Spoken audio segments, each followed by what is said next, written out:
হ্যাঁ বন্ধুরা, আয়ুষ্মান ভারত প্রকল্প বা প্রধানমন্ত্রী জন আরোগ্য যোজনা প্রকল্প নিয়ে বিরাট গন্ডগোল আমাদের রাজ্যে।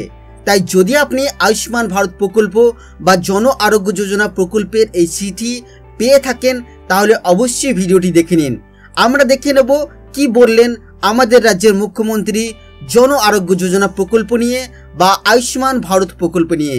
নমস্কার, আপনারা দেখছেন মাল্টি গাইড চ্যানেল। আপনাদের সাথে আমি আছি বিশ্বজিৎ। মূল ভিডিওতে যাওয়ার আগে বরাবরের মতো একটি ছোট্ট অনুরোধ, যদি আপনি আমাদের চ্যানেলে প্রথমবার বা নতুন হয়ে থাকেন আর এই ধরনের গাইড ভিডিও সবার আগে প্রতিদিন দেখতে চান তাহলে অবশ্যই আমাদের চ্যানেল মাল্টি গাইডকে সাবস্ক্রাইব করবেন এবং সাবস্ক্রাইব করার পর পাশের বেল আইকনটিতে অবশ্যই ক্লিক করবেন। তো চলুন বন্ধুরা, দেখে নেওয়া যাক আজকের বিস্তারিত ভিডিও শুরু করার পূর্বে আপনাদের কাছে ছোট্ট একটি প্রশ্ন। 2018 সালের আমাদের রাজ্যে বা রাজ্য সরকারের পক্ষ থেকে যে সমস্ত প্রকল্প বেরিয়ে এসেছিল বা যে সমস্ত স্কিম বেরিয়ে এসেছিল সেই স্কিম বা প্রকল্পগুলির মধ্যে কোন স্কিমটি বা কোন প্রকল্পটি আপনার সব থেকে ভালো লেগেছে আর কেন ভালো লেগেছে? তো চলুন বন্ধুরা, দেখে নেওয়া যাক আজকের বিস্তারিত ভিডিও। দেখতে পাচ্ছেন বন্ধুরা, আমরা এসে গেছি জি 24 ঘন্টার পেজে। আর এখানে দেখুন একটি বিরাট নিউজ দেওয়া আছে। সরকারি প্রকল্পে পদ্ম ফুলের লোগো।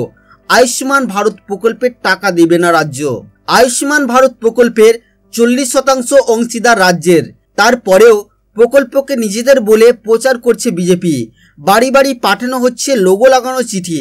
প্রতিবাদে প্রকল্প থেকে সরে দাঁড়ানোর সিদ্ধান্ত নিল রাজ্য। বৃহস্পতিবার নদিয়ার প্রশাসনিক সভা থেকে সে কথা স্পষ্ট জানিয়ে দিল মুখ্যমন্ত্রী মমতা বন্দ্যোপাধ্যায়।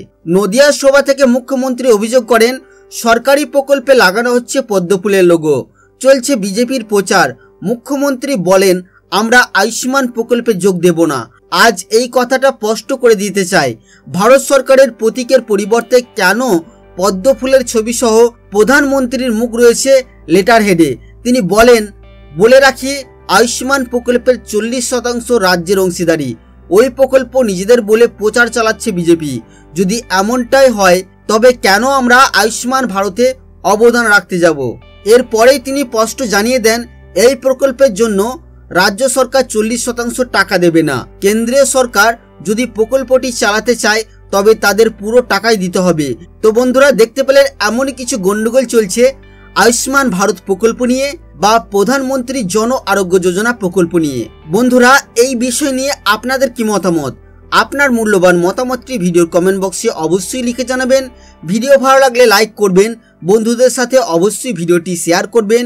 যদি আপনি আমাদের চ্যানেলে প্রথমবার বা নতুন হয়ে থাকেন আর এই ধরনের গাইড ভিডিও সবার আগে প্রতিদিন দেখতে চান তাহলে অবশ্যই আমাদের চ্যানেল মাল্টি গাইডকে সাবস্ক্রাইব করবেন এবং সাবস্ক্রাইব করার পর পাশের বেল আইকনটিতে অবশ্যই ক্লিক করবেন। এখনকার মতো গাইড ভিডিও এই পর্যন্তই বন্ধুরা। ফিরে আসবো আবারও কোনো নতুন ভিডিও নিয়ে আপনাদের সাথে। ততক্ষণের জন্য আপনারা সকলেই খুব ভালো থাকবেন, সুস্থ থাকবেন। আর আপনার মূল্যবান সময় দিয়ে আমাদের এই ভিডিও দেখার জন্য আপনাকে অসংখ্য ধন্যবাদ।